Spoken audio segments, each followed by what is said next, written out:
తిరుమల మండలంలో ఐఎస్ జగన్నాథపురం అని ఒక విలేజ్ ఉందండి. ఆ విలేజ్ లో ఎస్ఐఎం భూములు ఉన్నాయి.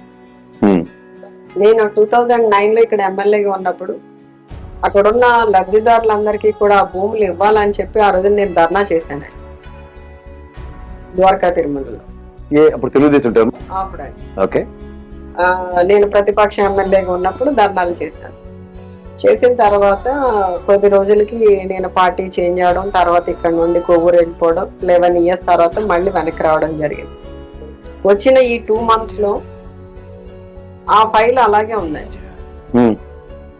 దానికి సంబంధించి మళ్ళీ నేను ఆ ఫైల్ మూవ్ చేస్తే కలెక్టర్ ఏం చేశారంటే మళ్ళీ అవన్నీ కూడా రీసర్వే చెయ్యాలని చెప్పి వెనక్కి పంపించారు. వెనక్కి పంపిస్తే యాక్చువల్లీ ఎలక్షన్ మూమెంట్ స్టార్ట్ అయిపోతుంది. ఈ రెవెన్యూ వాళ్ళు రోజు